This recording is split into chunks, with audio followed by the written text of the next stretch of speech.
Buen día, continuamos con el estudio de los evangelios. Este es el tema 88, la confesión de Pedro. Este tema es realmente interesante y para recordar el video, el estudio, el mensaje anterior que tuvimos fue acerca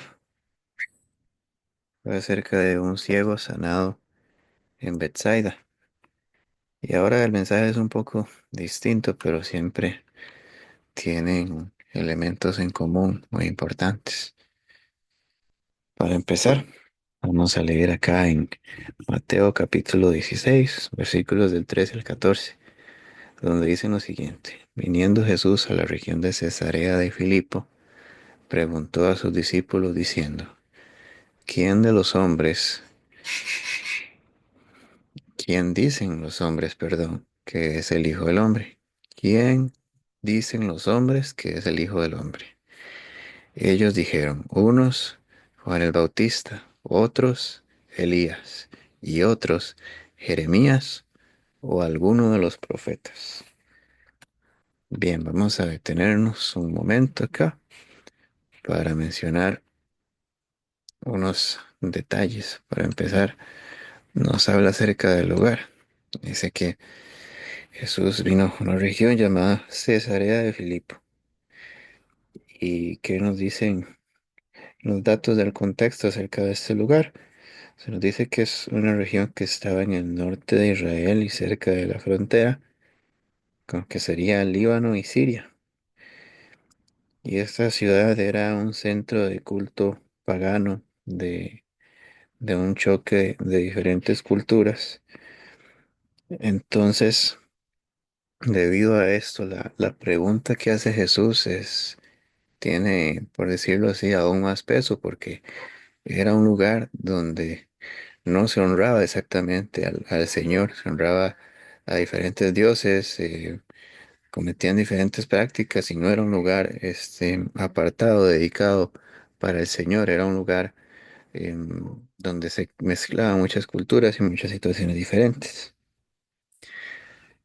Pues la pregunta del Señor, dice, ¿quién dicen los hombres que es el Hijo del Hombre?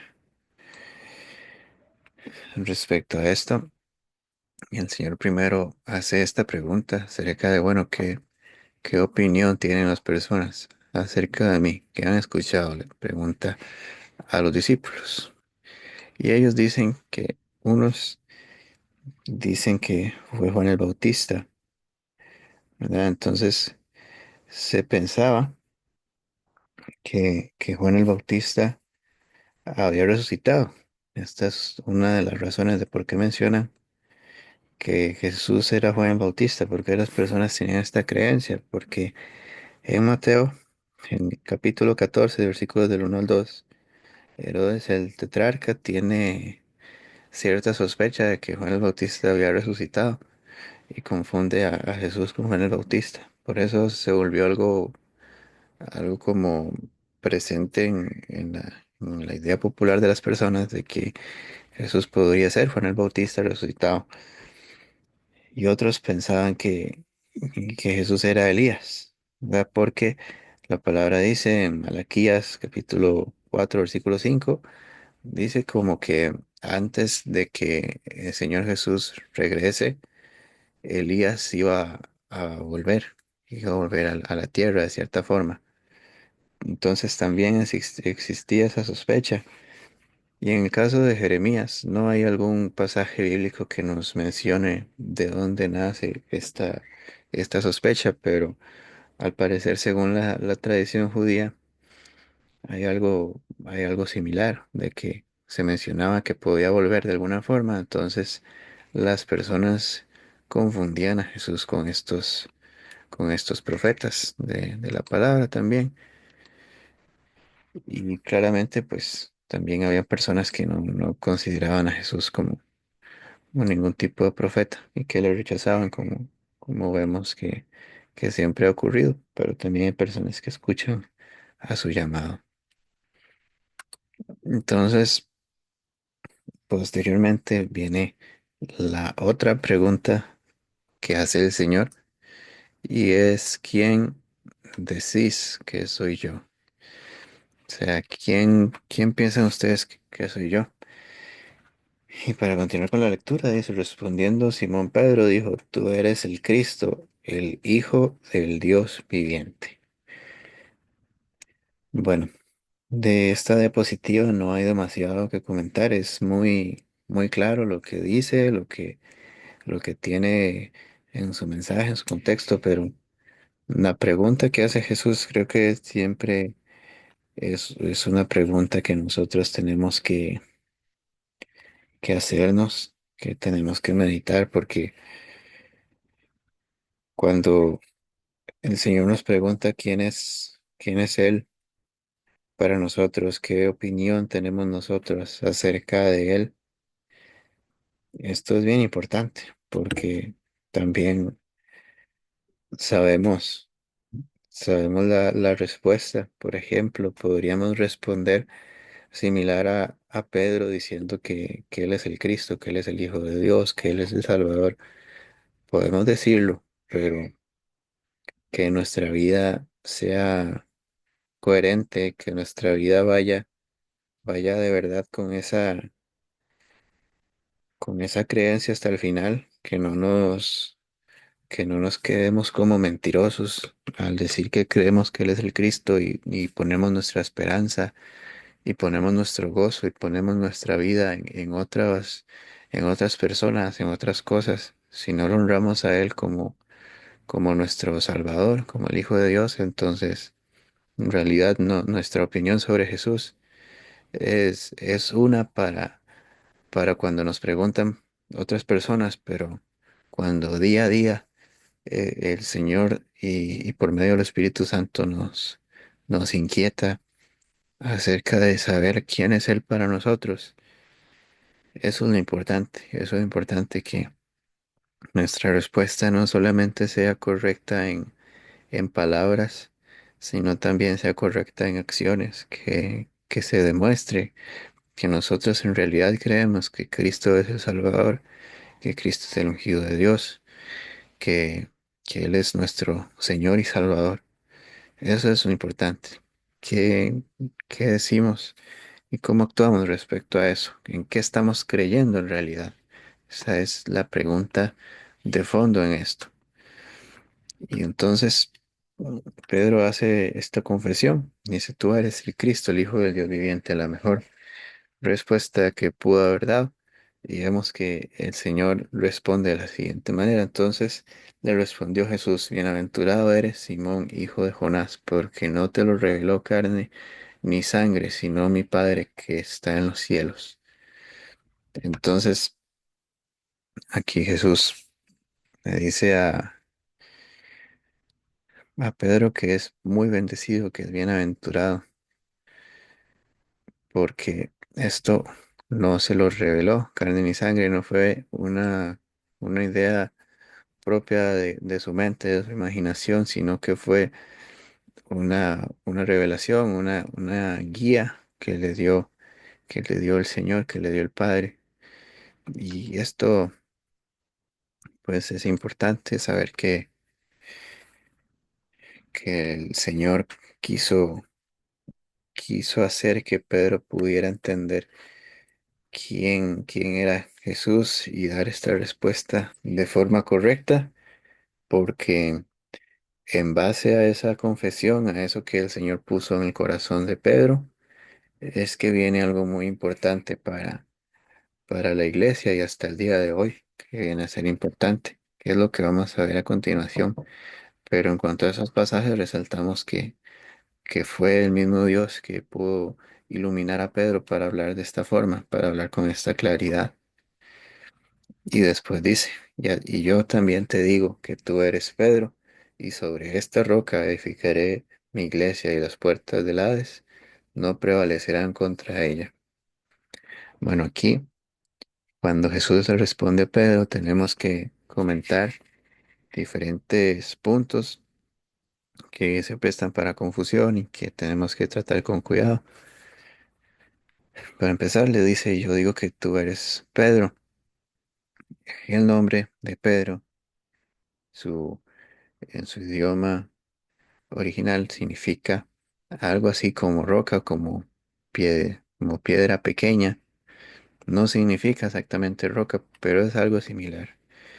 Y entonces Jesús dice, sobre esta roca edificaré mi iglesia.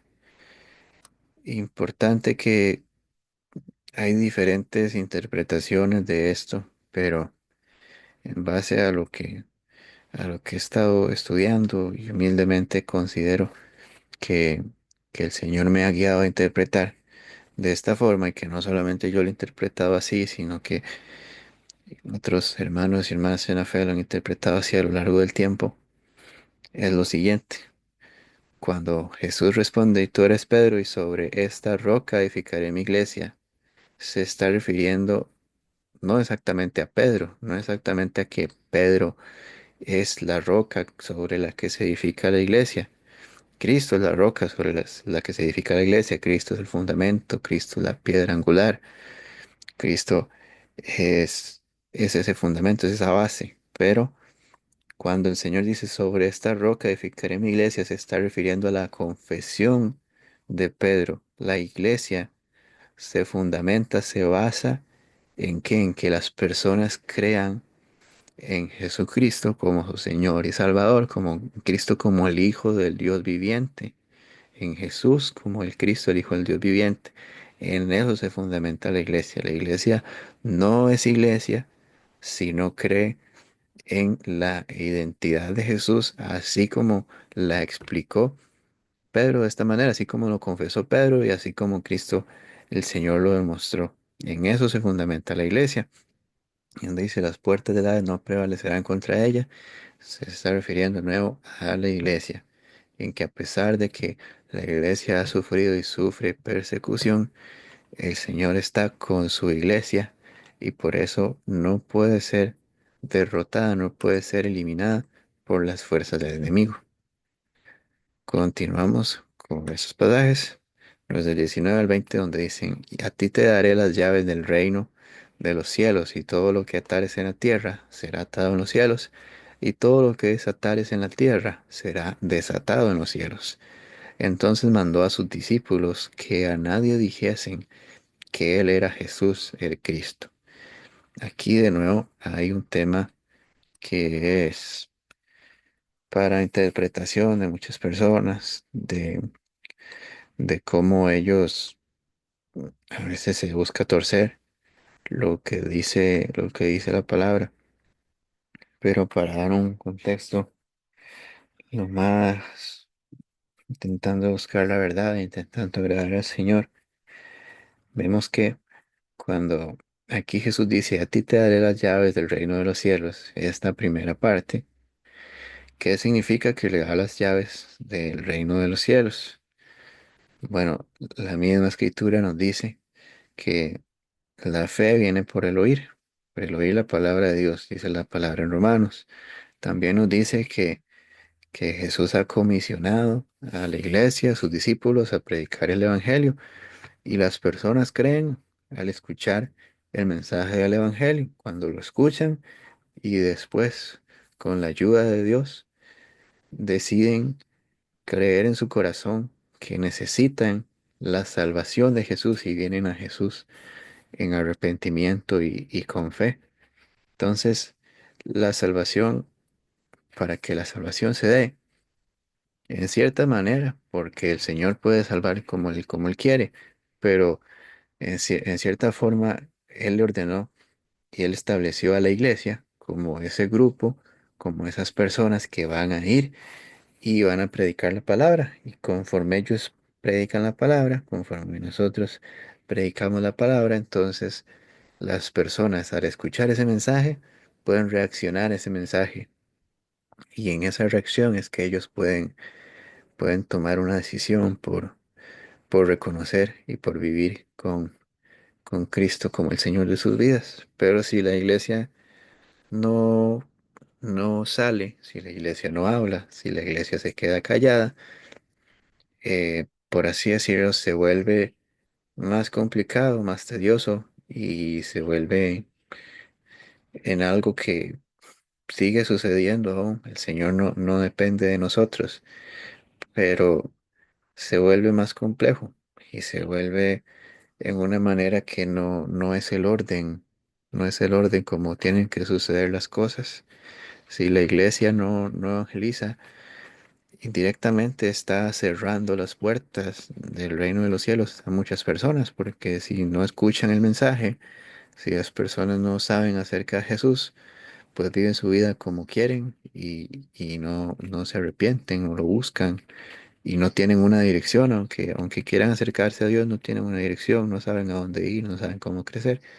Por eso es que se menciona acá que la iglesia tiene en cierta manera las llaves del reino de los cielos en ese contexto. Después dice, todo lo que atares en la tierra será atado en los cielos y todo lo que se atares en la tierra será desatado en los cielos. Cuanto a esto, hay toda una creencia de muchas mezclas de teorías, de filosofías del mundo, de creencias casi mágicas que dicen que nosotros confesamos y creemos algo aquí en la tierra y va a suceder porque esa es la autoridad que Dios nos ha dado para crear o destruir cosas o todo este tipo de ideas que no tienen nada que ver con la palabra. Lo que significa este, esta declaración del atar y desatar. ¿Qué es esto? Bueno, en, conforme a lo que estuve investigando, ¿verdad? En diferentes comentarios bíblicos, dice que este término, este ejemplo de atar y desatar, en el lenguaje común de los judíos significa prohibir o permitir. Significa prohibir o permitir. Y entonces, ¿qué importancia tiene esto en cuanto a la iglesia? Bueno, que la iglesia como congregación, como organización en el mundo, tiene el deber de ser luz, tenemos el deber de ser luz en medio del mundo. Entonces, la iglesia tiene que guiarse por la palabra de Dios y en la palabra de Dios el Señor nos dice qué es lo que es correcto y qué es lo que es incorrecto. Y esto es así. Si la iglesia también, como dije anteriormente, si la iglesia se calla, si la iglesia no tiene voz, si la iglesia está escondida, las personas sí saben qué está bien y qué está mal en cierta manera porque Dios nos ha dado una conciencia y la palabra dice que la ley de Dios está escrita en nuestros corazones, sí. Pero por medio de la iglesia se hace esa voz, se hace ese eco para que las personas tengan al menos un límite, tengan al menos algo que les incomode al actuar de cierta manera, porque si no es por la iglesia que dicta lo que es, lo que pueden ser las normas morales, lo que está bien hacer a una persona o no hacer, o cómo comportarnos entre unos y otros, el amor al prójimo, el perdón, todo esto que explica la palabra, todo esto que menciona la palabra, en el mundo cada quien actuaría como quiere y cada quien actúa como quiere y no se someten a Dios y por eso hay tanta guerra, tanta maldad y tanta situación. Por eso la iglesia tiene ese deber de ser ese estandarte, de testificar acerca de la verdad y llamar a las personas al arrepentimiento. Por eso, dentro de la iglesia tiene que haber una organización, tiene que haber una autoridad, ¿sí? Hay una autoridad dada por parte de Dios. Y esa autoridad es poder exponer acerca de las escrituras. Y por medio de las escrituras es que se establece lo que está correcto y lo que está incorrecto. Y las personas que están en la iglesia no prohíben por querer prohibir y no permiten por querer permitir, sino que es en el orden de lo que está escrito y lo que no está escrito, lo que el Señor dice está bien o está mal, y conforme a la dirección del Espíritu Santo, así funciona la iglesia. Así funciona la iglesia como una autoridad espiritual puesta por Dios en medio de un mundo que no le honra, que no le sirve, que no le busca. Y por eso la iglesia tiene una función muy importante. Entonces, bueno, de eso se compone este mensaje y luego el Señor le dijo a sus discípulos que no comentaran a nadie que Él era el Cristo y porque ya sabemos que el Señor buscaba ciertos momentos ocultar su identidad para después revelarle que sucediera el punto de llegar a la cruz. Pero esto el Señor lo va tratando con mucha prudencia y mucha cautela hasta cierto punto, ¿verdad? Entonces, bueno, cada 15 días, si Dios quiere, o no, mensaje bíblico y más cristiano. Suscríbete, tu like y comparte el video si te gustó. Dios te bendiga.